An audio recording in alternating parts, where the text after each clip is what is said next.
Be the crown. Wear the crown. You are the crown. I want you to grind me up, roll me like you love me, make it last enough, stroke me while you smoke me.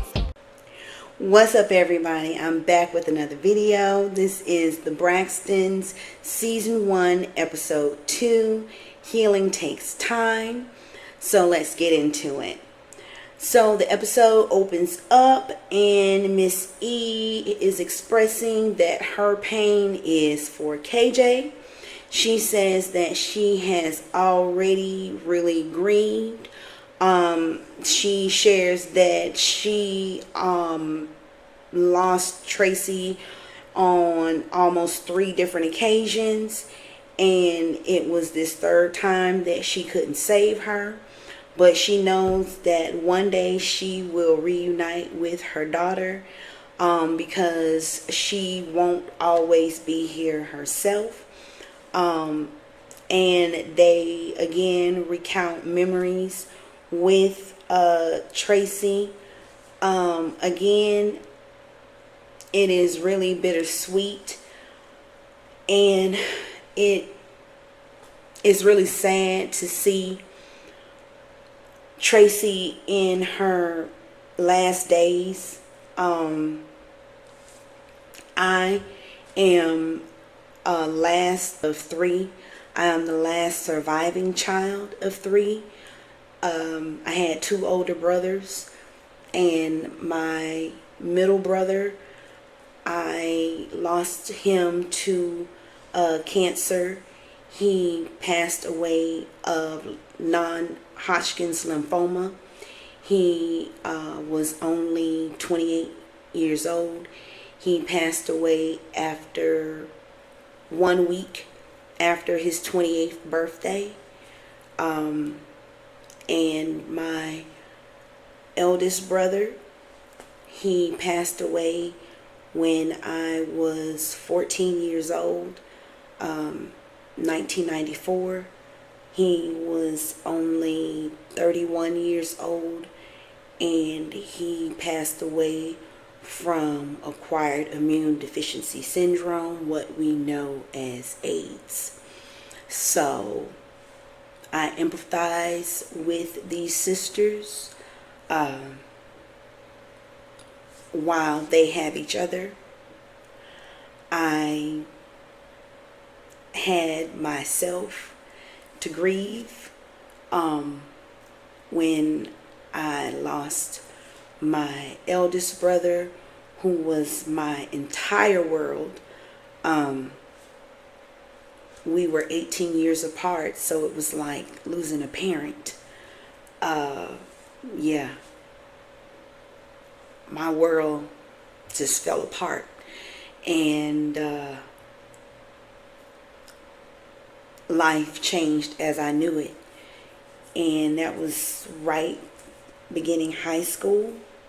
And so, as Tony shared, I had my music and I put everything into that. That's how I dealt with my grief. But when I lost my second brother, I had no one anymore. And believe it or not, it was at that time I became a mama's girl. And my mother and I are inseparable. We are so close, closer than close. I don't even think about what I would do without my mom.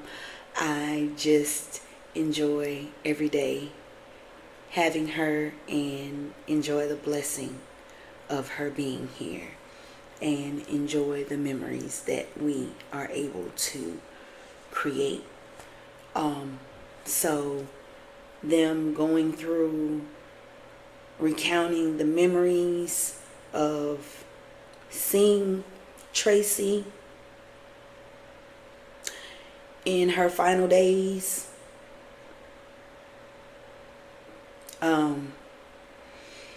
it's a lot. Spirit says that she wants to be able to get to the root of the problem in order for them to be free. And Trina says that she's not free. She's not free. And she starts to cry, and she says that she's not strong enough. She shares that she was there when Tracy took her final breath. And she thought she was strong enough to experience that, and now she realizes that she wasn't, and that image haunts her, and it's there, and it's there with her every night, and it's been there every night for the past 2 years, and she has not been able to sleep, and she's up when the sun comes up. And so to cope with this, she eats and she drinks to self-soothe.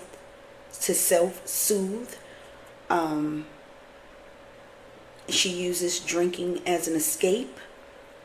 I can relate because I too used drinking as an escape when my brother passed away. It did affect my health. As a result, I had to have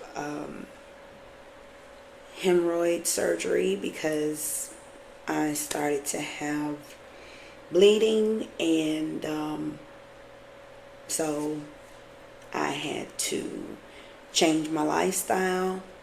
But I too started to self-medicate, and it was what I felt like I needed to do to get through the day. So I understand. I even had an experience where I was sleeping in my brother's old room, and I was laying in bed, and there was a knock on the window, and I heard Ronnie. And this was something that he often did when he got locked out the house. When he missed curfew, he would knock on the window for me to come and open the door for him. So, Ronnie. And I was like, I'm not opening the door because, I'm not answering the window because I know should nobody be, knocking on the window. So, now I laid as still as I possibly could. And then the next thing I knew, there was pressure on my shoulders. And Ronnie, and I jumped up. Oh my goodness. And of course, I went and got a drink. Then, Spirit asked Tawanda how she deals with her grief, and Tawanda shares she likes to think that, Tracy has just ascended and she has just transferred. Her spirit is just, into another energy, and she is always around her, and that's how she likes to deal with it. Then Tony shares that she believes that Tracy was the double-sided glue that held them all together. And I would agree. And I also would add in there that they took the role that Tracy played in their lives for granted. Tony also shares that she doesn't feel like in her role as the eldest sister that she is able to feel or be vulnerable. And I also think that Tony is experiencing survivor's remorse, because in her role as the eldest and because of her current health conditions, I think that she had in her mind that she was preparing herself, that she may in fact be the one to go first. So when Tracy in fact fell ill, that kind of threw her for a loop. She was not expecting that. But life throws us unexpected things all the time, and we shouldn't we should expect the unexpected. My mother always thought, because her mother passed away at a very young age, that she wouldn't live to see a certain age. And she did. When we were growing up, she always would say that, she had this kind of emergency plan where she always was like, we would, live with my older brother. He would be the one to take care of us, and, we had to listen to him, and this is how things were going to go. And then life threw her a boomerang that she was not expecting and took her son. And then life threw her another boomerang and took her other son. So we have to understand that, as she learned, we make plans, but God has a plan. So in this conversation, Tawanda interjects, and she asks Spirit to ask Mr. B and KJ how they feel. And Mr. B shares that he is here to learn so that he can be a part of his family's healing. And KJ expresses that right now he's hurting. He's going through a lot of hurt, coupled with going through a divorce. Nobody knows the extent of his pain. And he is abruptly interrupted either by a phone call or an actual personal greeting at the door. Nevertheless, an anonymous call, or there is someone who informs him that there is a warrant for him, and so he excuses himself to take care of that information.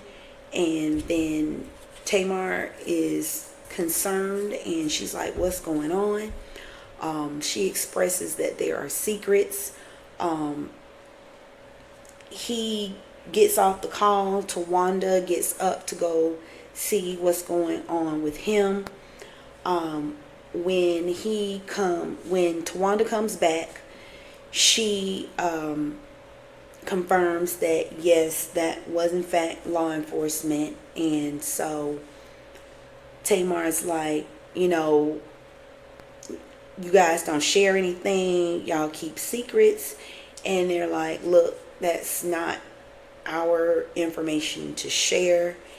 And so it was just a whole lot of friction, you can tell, between them. And so Spirit wants to know, what is this interaction or engagement that's going on right now. And so Tamar says that she feels like she has to beg for time or any type of attention from her siblings. And Trina immediately interjects and she says, wait a minute, if you call and ask me to come over, 9 times out of 10 do I not come? And Tamar says, yes you do, and I appreciate that. And she says, I don't want you to appreciate it because I don't do it for that purpose. I do it because I want to spend time with you. I want to have a relationship with you, as I do all my sisters. And so then in Tamar's confessional, she shares that she is in a space where she is on a journey to cultivate a healthy mental health space, and she is protecting that at all costs, and she is trying to build healthy boundaries. And so she wants to really know what it is between her and Tawanda. Tawanda says she respects where people are, and she respects people's boundaries and where they are. And Tamar says just say what it is. I really believe that while they may love each other, I don't think they like each other, and that's okay. They may be in a place, in a space right now where they've just grown apart. Maybe one day it may come back together, maybe it won't, but I just don't think it's there right now. Tamar says between yesterday and today, since filming, we haven't spoken. Tawanda references to, well, since my birthday, which you didn't call me for, and that was between September, and since filming, that's March. So yeah, their relationship is very tethered. Miss E just is sick of it. She says, you act like your enemies and I don't understand what's wrong. She's just very emotional, and she's just like, I just lost a child and I'm over it. I'm just sick of it. I don't understand why you can't fix it. And she said, she told you that Tracy said if you couldn't get it right, she would haunt you from the grave. So Spirit says, Miss E, are you holding out hope for your girls? And she's like, child, please. So pretty much the session concludes from there, and Spirit offers Trina a referral for private sessions, and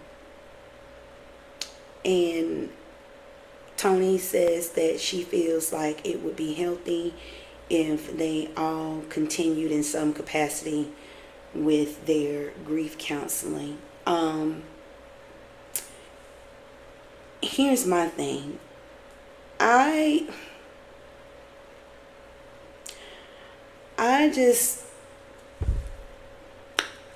they seem like they right now want to rally around Kevin Jr., and that's okay. But they got so much going on with them right now. I don't see how they can, like, in a positive space, in a healthy space, be there productively for him, like collectively. So I don't know how that would work or what that would look like to show up for him. And being that he has his grandfather, he has his uncle there in the same state as him, why do you all have to jump up and fly across to see about him? I mean, it's noble, and I want to believe that it's genuine and coming from a good place. I guess I just have some questions about that. But that was episode 2 of the Braxtons. So let's create a dialogue. Leave them down in the comments. What do you think about Tawanda and Tamar?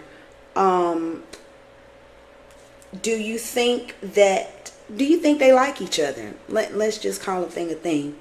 And do you think that Miss Tony is experiencing survivor's remorse? So don't forget to like, share, and subscribe to the channel. And until next time.